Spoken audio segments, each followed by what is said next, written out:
I'm Don Manzullo.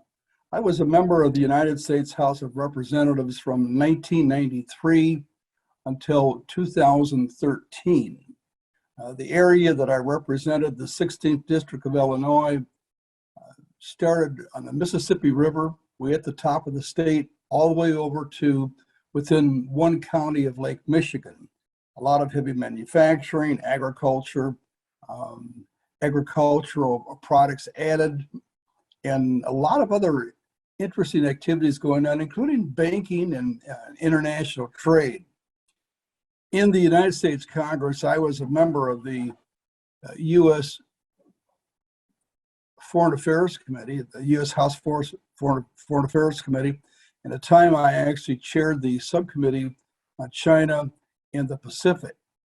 And so it's a real honor to be with you all today. I thought I would share with you just a few things that I think are important, especially as we have a brand new president in Korea, President Yoon, who is reaching out to strengthen the ties between Korea and the United States. In fact, just this past week or so, he sent a delegation of members of the Korean Parliament to the United States to meet with members of the United States House of Representatives and the United States Senate. And so it's as we welcome the new president to Korea, we welcome his fresh and innovative ideas and what he will be attempting to do in order to make an even greater contribution to the world that South Korea has already done, and obviously work towards reconciliation with North Korea.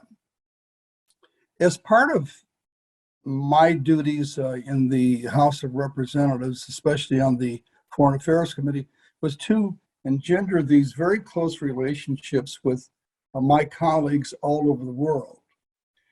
That's important because oftentimes an issue will come up and I would pick up the phone and contact my colleague in a foreign country and say, let's see if we can get this thing resolved, because it's obvious that the bureaucracies that are supposedly on top of us are simply not able to resolve issues because of the size and because of the people that are involved that don't have many times the authority to resolve the issues.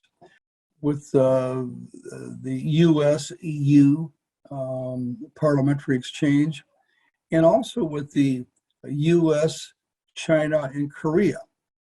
It was always a trilateral exchange with these three countries, mostly because the United States was always and still is involved in trying to iron out the persistent differences between Korea and Japan.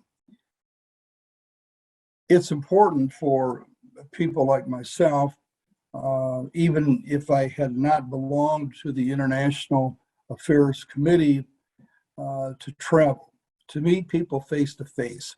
And it's not just legislators, it's chiefs of staff that do it to the different members of Congress.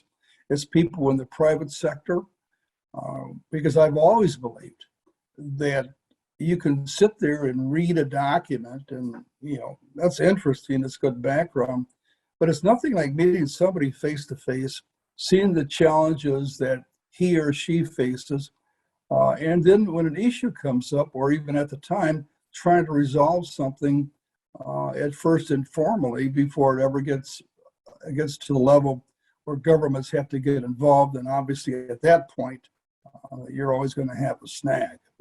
So these exchanges, these meetings with members of Congress are absolutely essential to the carrying on of the diplomacy that is expected from every legislature in the world. And security in the peninsula is extremely important.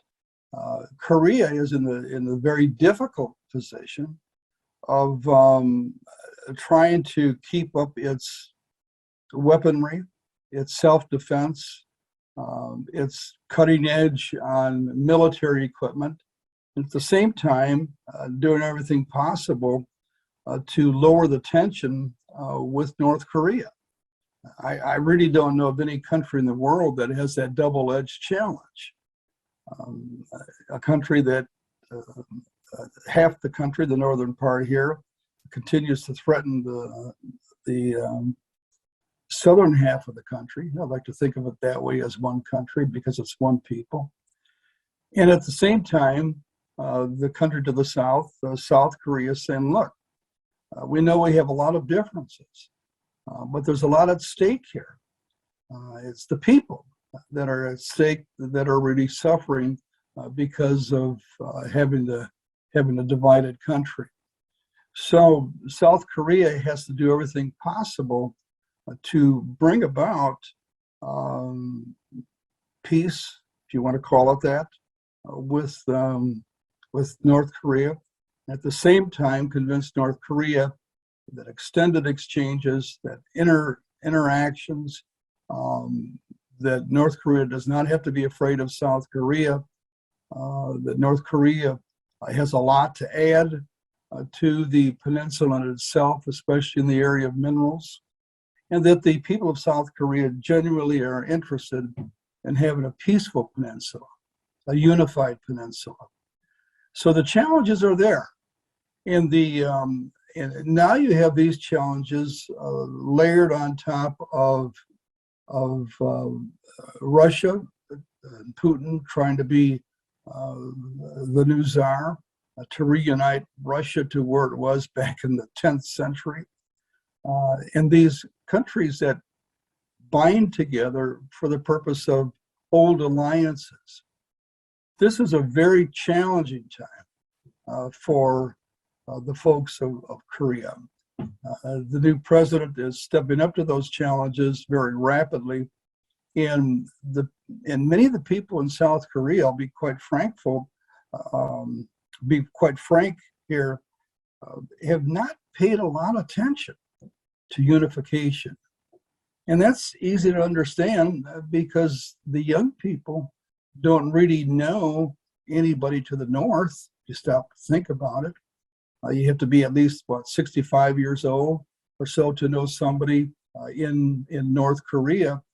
And so the challenge that the Yoon government has is to try to convince the people in South Korea of the absolute necessity of not pressing, but continuing to be interested and urging their members of the Korean Congress to place great emphasis upon reunification. So these are the challenges in this very interesting time in American history. And the way it started out now with the new president, I think we're going to be in good hands.